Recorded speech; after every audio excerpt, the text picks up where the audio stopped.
नीति वचन एक अध्याय। दाऊद के पुत्र इज़राइल के राजा सुलेमान के नीति वचन।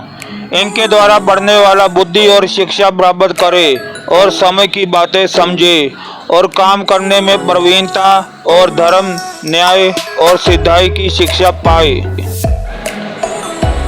कि भोलों को चतुराई और जवान को ज्ञान और विवेक मिले। कि बुद्धिमान सुनकर अपनी विद्या बढ़ाए और समझदार बुद्धि का उपदेश पाए, जिससे वह नीति वचन और दृष्टांत को और बुद्धिमान के वचन और उसके रहस्य को समझे। यहोवा का भय मानना बुद्धि का मूल है। बुद्धि और शिक्षा को मूढ़ ही लोग तुच्छ जानते हैं। हे मेरे पुत्र, अपने पिता की शिक्षा पर कान लगा और अपनी माता की शिक्षा को ना तज, क्योंकि वे मानो तेरे सिर के लिए शोभायमान मुकुट और तेरे गले के लिए कंठ माला होगी। हे मेरे पुत्र, यदि पापी लोग तुझे फुसलाए तो उनकी बात ना मानना। यदि वे कहे हमारे संग चल कि हम हत्या करने के लिए घात लगाए, हम निर्दोषों की ताक में रहे, हम अधलों की नाई उनको जीवता कब्र में बड़े हुओं के समान समूचा निगल जाए। हमको सब प्रकार के अनमोल पदार्थ मिलेंगे, हम अपने घरों को लूट से भर लेंगे। तू हमारा साझी हो जा, हम सबों का एक ही बटुआ हो।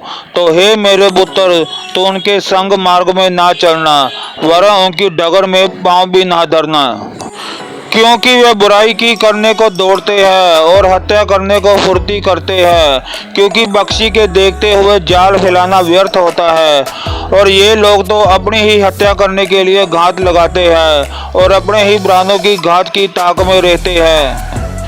सब लालचियों की चाल ऐसी ही होती है, उनका प्राण लालच ही के कारण नाश हो जाता है। बुद्धि सड़क में ऊंचे स्वर से बोलती है और चौकों में प्रचार करती है। वह बाजारों की भीड़ में पुकारती है, वह फाटकों के बीच में और नगर के भीतर भी ये बातें बोलती है। हे भोले लोगों, तुम कब तक भोलेपन से प्रीति रखोगे? और हे ठट्ठा करने वालों, तुम कब तक ठट्ठा करने से प्रसन्न रहोगे? और हे मूर्खों, तुम कब तक ज्ञान से बैर रखोगे? तुम मेरी डांट सुनकर मन फिराओ। सुनो, मैं अपनी आत्मा तुम्हारे लिए उंडेल दूंगी, मैं तुमको अपना वचन बताऊंगी। मैंने तो पुकारा परंतु तुमने इनकार किया, और मैंने हाथ फैलाया परंतु किसी ने ध्यान ना दिया। वरन तुमने मेरी सारी सम्मति को अनसुनी किया और मेरी ताड़ना का मूल्य ना जाना। इसलिए मैं भी तुम्हारी विपत्ति के समय हंसूंगी, और जब तुम पर भय आ बढ़ेगा, वरन आंधी की नाई तुम पर भय आ बढ़ेगा और विपत्ति बवंडर के समान आ बढ़ेगी, और तुम संकट और सकेती में फंसोगे, तब मैं ठट्ठा करूंगी। उस समय वे मुझे पुकारेंगे और मैं ना सुनूंगी। वे मुझे यत्न से तो ढूंढेंगे परंतु ना पाएंगे, क्योंकि उन्होंने ज्ञान से प्यार किया और यहोवा का भय मानना उनको ना भाया।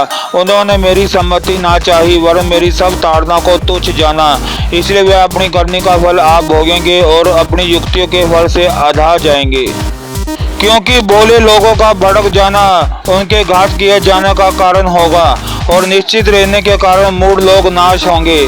परंतु जो मेरी सुनेगा वह निडर बसा रहेगा और बेखटके सुख से रहेगा। आमीन।